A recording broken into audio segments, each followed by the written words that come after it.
Hello, anak? Hello, Inay? Kamusta na po kayo ni Itay? Kami na ngayong Itay, okay naman. Pero, namimiss ka na namin. Umuwi ka na. Sige po, Nay. Sabik na po akong makita kayo ni Itay. Babalik ka rin.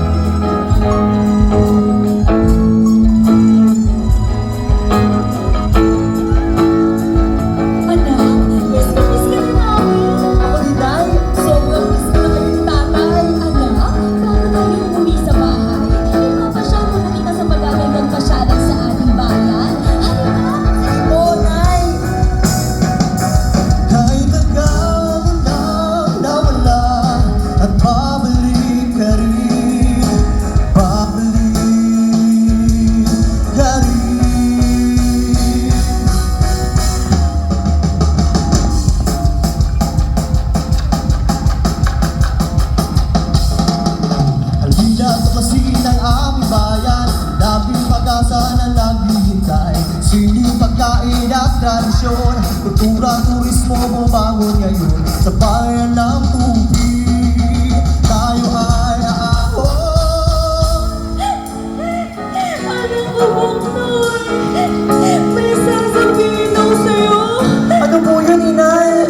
Bakit ka po umiiyak? Anak ko, tungkol ito sa iyong ama. Ang ama mo ngayon, nasa ospital, nag-aagaw buhay. Kaya bang pinauwi ninyo ako, Inay? Bakit hindi nyo agad sinabi sa akin ang tungkol kay tatay? Tay! Tay! Tay!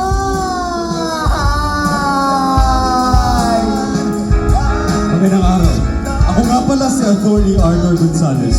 Ako po ang natasan ninyong ama na ayusin ang mga naiwan niyang ari-arian. Ang lahat ng pag-aari ng ama mo ay pantay-pantay at pinag-aati sa inyong mag-ina. Mayroon din siyang pinamana sa mga taong naninirahan sa inyong mga lupain sa bukid. Ang pasabi ng iyong ama, huwag pabayaan ang mga taong nakatira sa inyong lupain. Ang mga hayop tulad ng mga kalabaw ay dapat ingatan at huwag pabayaan. Narito ang kasulatan na kanyang iniwan. Anak, ang gusto ng iyong ama, maging matatag tayo. Gusto niya, masaya lang tayo. Inay, ingatan natin ang pamanang iniwan sa atin ni tatay.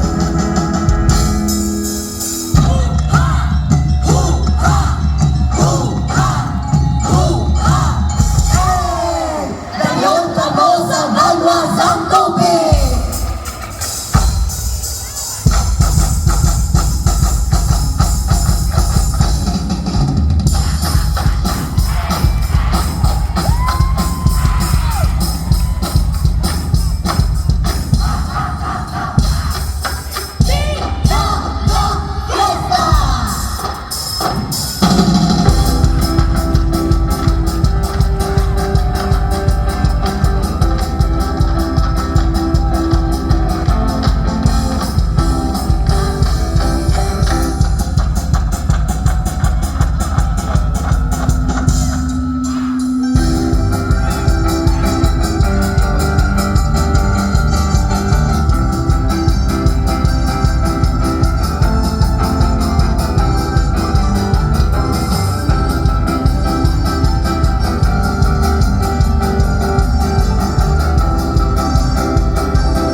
Bayan na tahimik at tunay na pinagpala. Ito ang kwento ng bayan na punong-puno ng biyaya. Kaya, ano pa ang hinihintay nyo? Tara na, magsiladya kita! Hey!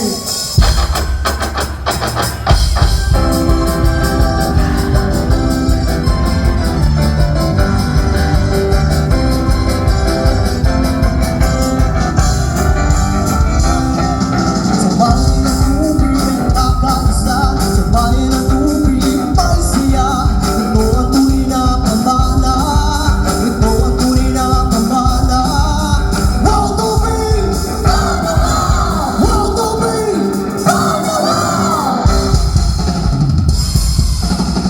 Nataksin ang aming laban, bilang ang bigay sa katauhan. Ito'y ingatan, huwag iyaan, dahil ito'y pamana, dahil ito'y pamana, dahil ito'y pamana. Wow, tubig! Wow, tubig! Tunay na pamana na binigay sa akin ng iyong ama. Salamat po, Nay. Mahal na mahal ko kayo ni Tatay. Madadala ko ito habang buhay.